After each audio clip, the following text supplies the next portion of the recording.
Life could be a dream. Life could be a dream. So I watched Cars and, well, it's definitely an animated movie made by Pixar. That's about it. And I'm sure it's a bunch of other things. But in all seriousness, Cars is a movie about nostalgia, more so than any other Pixar film before it. Besides all of the NASCAR reference and an intro that is honestly way too long for its own good, Cars captures something that I personally enjoy about the real world. Road trips.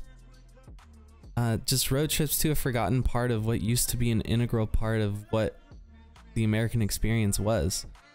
Radiator Springs represents a part of small-town America that a lot of the world has forgotten. Something I'm intimately familiar with as taking trips to Lake Tahoe to visit my uncle has given me.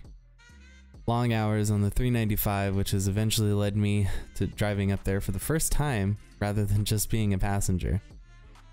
These trips offer what it eventually offers Lightning, an escape to what is essentially a different world from our own, something disconnected and beautiful as you look at the endless plains to mountain ranges, and it can be amounted to this feeling of peace. While this does successfully give you those feelings at parts, and is honestly one of the best parts of California Adventure here in California, Cars ultimately fails as a film in a few key ways. From a story stand, Cars is slow. It's the longest Pixar film, only beating The Incredibles by a few seconds. However, it's the opposite in The Incredibles. I found myself checking the time a lot more when I was watching Cars.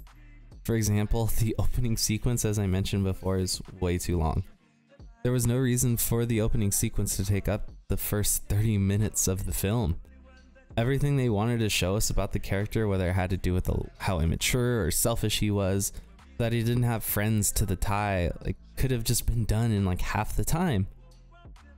Maybe cut the endless laps to leave the big crash, or get to the tires being blown, or even cut the rusty stuff. We get that McQueen is an asshole, but how many times do you need to show it to us? Even the point where it's supposed to be surprising he would be friends with Mater because he's a rusty car, because of all the rusty stuff that you see, I don't need that. I already know he wouldn't be friends with Mater because McQueen is the type of person who wouldn't want to be friends with a nobody or someone of that nature. The extra layer just makes McQueen even more likable, which is another big problem with the film, is that the protagonist is almost completely unlikable throughout the entire thing. I don't believe the change he goes through. It honestly just feels very abrupt, and honestly McQueen is almost no more likable by the end of it. He has his moments, but I find myself more interested in everywhere else in Radiator Springs and all the other characters in Radiator Springs than what was happening with McQueen. There are these weird dream sequences too that just seem very shoehorned, and Pixar wanting to do something kind of crazy with the whole tractor guy, and it was dumb to me. Overall, the story is just boring. It's hampered by a lot of needless sequences that don't really keep the audience engaged in the story, but honestly distracted from it. Backstory of everything is interesting. I think if the story was told from the perspective of Radiator Springs experiencing McQueen for the first time rather than McQueen experiencing Radiator Springs, I think it would have been a lot more interesting. Maybe, for example, you have Sally trying to show an outsider the beauty of it all, or something to that effect, but what we just got was not great. As for the animation, we got some really interesting things. First off, Pixar needed to master this art of dirty. The clean landscape and shiny features of toys was easy, and what computer animation honestly excelled in at the time. So truly making Radiator Springs feel like a ghost town, they needed to be able to realistically make peeling paint or cracks in the road.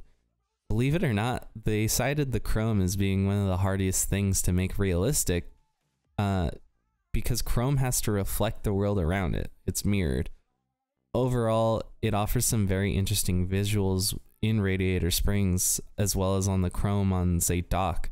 They used a very early form of RTX on this as well to get some better reflections off the chrome. Back when the film came out as well, the crowd simulation with all the cars was actually really cool and pretty mesmerizing. It reminds me a lot of an actual sports arena. Also, the crash physics are very well done. The way they depict King's crash, you just feel the weight of the car. They don't feel like they're floating. It feels like a substantial wreck. So one thing I want to highlight is the voice acting. There's a substantial amount of cameos that are mostly from the racing world, which I appreciate. While I don't much keep up with NASCAR and the racing as much anymore, at the time it was really cool to see Darrell Waltrip, Dale Earnhardt Jr., etc. It was really cool to experience all that. The voice actors for specifically Doc is amazing. He fits the character perfectly, and I always am absolutely sold on his voice. It feels like everyone showed up, even the cameos. The Cars world honestly feels like it has so much more life than Monsters Inc. in that way, because all of the voice actors came to bat. Honestly, I don't have much more to say about the movie. Cars just feels boring. It's not the worst thing. I was engaged with the Radiator Springs stuff and the idolization of the back roads of Route 66 and, you know, that whole journey of the American West and the road trip thing. However, especially coming right after Incredibles, which is like widely regarded as one of the best Pixar films ever created, all the while being subtle, like a little bit longer than it just hampers what I believe Cars was going for. With a boring long intro and I believe a loss of what was interesting in Cars by the end of it, I believe this film's biggest weakness is honestly its length. If it was a tight 90 minutes, it would have definitely felt like a better film. It's overly long with a very meh story and characters that you don't feel entirely connected to by the end of the film. I believe Cars is still above A Bug's Life because I found myself enjoying the Radiator Springs aspects of the film. However, it just doesn't get much higher than that, honestly. It's definitely like a 6 out of 10 for me. A113 can be seen here, and the Pizza Planet truck can also be seen here, bringing it back after it was missing in The Incredibles. See y'all next time. Thanks for watching. Like, comment, and subscribe. And also, watch my other videos. Thank you. So now for the unscripted outro. Yeah, Cars did not hit it for me at all. It was really bad. It's basically an 2-hour-long commercial for toys at that point. But thank you guys for watching. Watch my other videos. Again, like, comment, and subscribe. Thank you for watching. Bye-bye.